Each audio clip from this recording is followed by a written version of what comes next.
रुचा आणि जय. वैशाली ताई माझ्याजवळ मंचावरती आल्या. श्रावस्तीने मला खूप चांगल्या प्रकारे शिकवलं. माझ्या राजा र माझ्या शिवबार.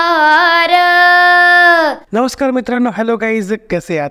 मी प्रसाद महाजन तुमचं स्वागत करतो द स्पेशल कॉर्नर मराठीच्या काही नवीन एपिसोडमध्ये. मागच्या पॉडकास्टमध्ये आपल्याबरोबर होता जयेश खरे, तर आज आपल्याबरोबर आहे झी मराठी प्रस्तुत सारेगमप 2023ची महाविजेती म्हणजेच गौरी अलका पगारे.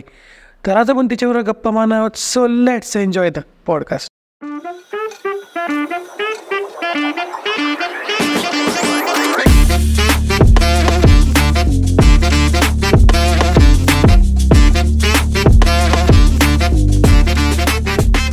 तर गौरी, तुझं स्वागत आहे द स्पेशल कॉर्नर मराठीवर.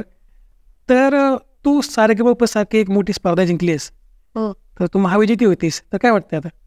मला खूप मस्त वाटतंय, कारण मला कुठल्याही प्रकारचं शिक्षण नसताना मी मोबाईलवरनं गाणं शिकले. अरे आणि मी लिंक पाठवली यूट्यूबला, तर ती वैशाली ताईने ऐकली आणि त्या मला सारेगमपच्या मंचावर घेऊन गेल्या. ब्राह्मणगाव हे तुमचं गाव आहे, बरोबर?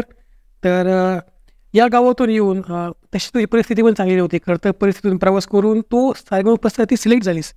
तर हा प्रवास थोडक्यात सांगशील कसा होता? तर सगळ्यात आधी माझं सिलेक्शन झालं तेव्हा मला खूप आनंद होत होता. असा विचार डोक्यात आला की तिकडे कसं असेल, तो स्टुडिओ कसा असेल. आणि सगळं जेव्हा मी सारेगमपची विनर झाली तेव्हा आमच्या गावाला खूप आनंद झाला. माझी गावात खूप मोठी मिरवणूक निघाली. तू गाणं शिकत होतीस आधी एक? नाही, मी गाणं कुठेही शिकले, फक्त मोबाईलवरून ऐकून. हो. वा. तर सारेगमप हा खूप मोठा मंच आहे. तिथे जाऊन भीती वाटली होती का? कारण आपल्याला सवय नसते जनरली. जेव्हा ऑडिशनला पहिल्यांदा गेली तेव्हा थोडं भीती वाटली, पण नंतर वैशाली ताई माझ्याजवळ मंचावरती आल्या. मला बोलल्या की मी तुझ्या संग आहे, तू घाबरू नको. त्याच्याने माझा कॉन्फिडन्स आणखी वाढला. वा. तर सुरेशजी, आपले गुरुजी वैशाली ताई, सलील दादा यांच्याकडून तुला काय काय शिकायला भेटलं? खूप काही शिकायला मिळालं. गाणं कसं गायचं, सूर कसा लावायचा, सगळं. तर गुरुकुलबद्दल काय सांगशील? की रियाज कसा व्हायचा किंवा काय परिस्थिती होती तिथे? खूप मस्त होतं आणि सगळे आम्ही खूप आनंदात होतो. मैत्रिणी झाल्या होत्या माझ्या. हो. सकाळी तिकडे असा नियम होता की सकाळी 6 वाजता उठायचं आणि रियाज करायचा. 6 वाजता उठून रियाज करायचा. अरे वा. तर जेव्हा सारेगमप सुरू होतं तेव्हा आनंद शिंदे साहेबांबरोबर तू गाणं गायलं होतं, बरोबर? तर तो एक्सपिरियन्स कसा होता? मला आधी वाटलं होतं की अरे त्यांच्याबरोबर गायचंय, आपली स्केल त्यांच्या स्केलला मॅच होईल का नाही, पण नंतर झाली ती. त्यांनी जमलं आणि खूप चांगलं आलं, गाणं आम्ही सगळ्यांनी ऐकलंय. तर तुला आजी वसंतची जी आपल्या गुरुजींची संस्था आहे किंवा अकॅडमी आहे, तर मग ते तुला स्कॉलरशिप भेटली, बरोबर? हो. तर मग त्याबद्दल काय सांगशील? गुरुजींनी जेव्हा मला स्कॉलरशिप दिली की आदिवासांमध्ये तुझ्यासाठी दरवाजे खुलले, तेव्हा मला खूप आनंद झाला, कारण हे सगळं माझ्यासोबत पहिल्यांदाच होतं. कारण बऱ्याच जण स्वप्न असतं की आदिवासामध्ये जायचं, आणि तुझं पूर्ण झालं ते. तुम्ही सारेगमपमध्ये खूप मजा केलेली, तुम्ही मित्रमैत्रिणी, तुझे खूप मित्रमैत्रिणी झाले असतील, तर मग त्यांच्याबद्दल काय सांगशील थोडक्यात? कशी होती मित्र, कशी मजा केली तुम्ही? जेव्हा मी पहिल्यांदा सारेगमप त्या गुरुकुलमध्ये गेले तेव्हा माझे कपडे चांगले नव्हते. मग सगळे बोलायचे की हिचे कपडे चांगले नाही आहे, तर ते माझ्याजवळ येत नव्हते. पण मी त्यांना माझ्या आवाजाने जवळ आणलं. ते माझे खूप मित्र झाले. आणि या सगळ्यांमध्ये सगळ्यात खोडकर कोण आहे? रुचा आणि जयेश. रुचा आणि जयेश यांची सतत भांडणे व्हायचे. त्या दोघांचे सतत. कारण जयेश किती खोडकरी मी चालू पाहिले, तो सुद्धा यशोवाद येऊन गेलाय. तर तुझी बेस्ट फ्रेंड कोण होती तिथं? जे बेस्ट फ्रेंड कोण झाली गेल्यानंतर तिथं? श्रावस्ती. वा. तर असा कोणता एक अनुभव आहे का तो तुला शेअर करा वाटतो? मग तो सारेगमपबद्दल असो किंवा आयुष्याबद्दल असो. तर मी गुरुकुलमध्ये मला गाण्यातलं काही माहिती नव्हतं, थोडंफार काही माहिती नव्हतं. तर मला मैत्रिणींनी सुद्धा खूप हे केलं, मदत केली, सपोर्ट केला. श्रावस्तीने मला खूप चांगल्या प्रकारे शिकवलं की गाणं कसं उचलायचं वगैरे. रुचानी पण मला शिकवलं. वा वा वा वा. तर आता आपण तो तुझ्या आईशी बोलू 5 मिनटं, ठीक आहे? तर मला सांगा की तुम्ही खूप सपोर्ट केला तिला, बरोबर? कारण तुमच्या सपोर्टशिवाय इतके पुढे जाणं शक्य नव्हतं. तर काय सांगाल की तिला इतकं यश मिळत आहे, सारेगमपची ती महाविजेती आहे, काय वाटतं? मला असं आधी वाटलं नव्हतं का ती सारेगमप महाविजेती होईल म्हणून.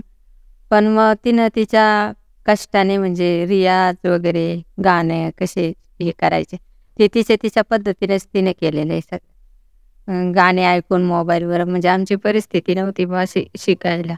मग ती तिच्या पद्धतीने तिने गाणे ऐकणे, लिहिणे म्हणजे तिची पद्धतच वेगळी होती. ती ऐकून गाणे लिहायची. मग ती अशीच गाणे म्हणत गेली, ऐकत गेली. तिचे यश तिनेच मिळवलेले.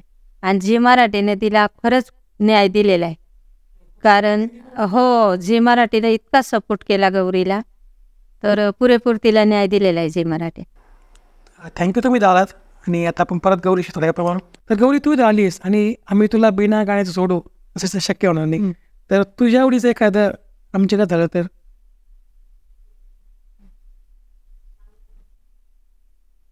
शोधू कुठर धाऊ कसर मीच स्वतःला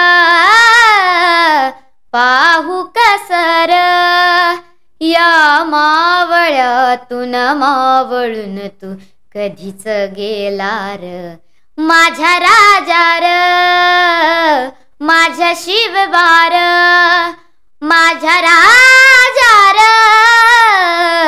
माझ्या शिवबार श्वास हे गहान श्वास हे गहान बदलले किती जन्मामी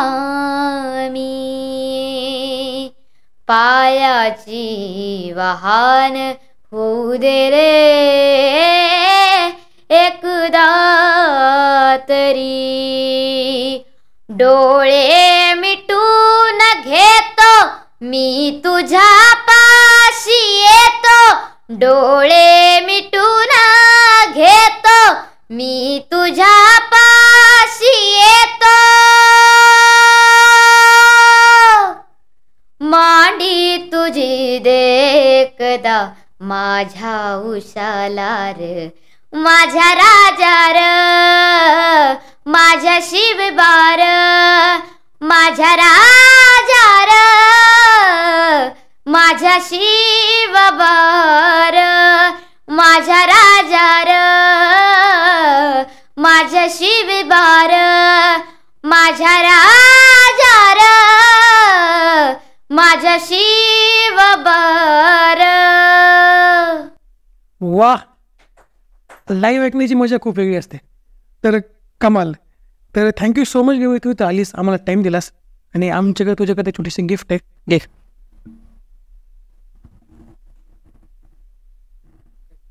थँक्यू. Thank you so much.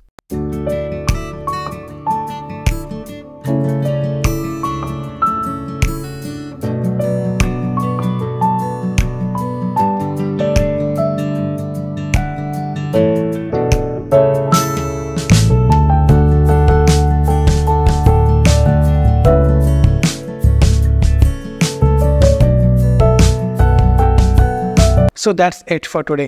तुम्हाला पॉडकास्ट कसा वाटला मला कमेंट करून नक्की सांगा. आणि जर तुमचे मित्रमैत्रिणी, नातेवाईक किंवा तुम्ही स्वतः काही अचीव केलेलं असेल किंवा तुमचा एखादा स्टार्टअप असेल तर मला या ईमेलवर मेल करा किंवा या नंबरवर व्हॉट्सॲप किंवा कॉल करू शकता. आणि जर तुम्हाला पॉडकास्ट आवडला असेल तर लाईक करा, चॅनलला सबस्क्राईब करा आणि तुमच्या मित्रमैत्रिणींमध्ये या व्हिडिओला शेअर करायला विसरू नका. तर भेटूया एका नवीन एपिसोडमध्ये एका नवीन गेस्ट सोबत. तोपर्यंत see ya, have a good and bye.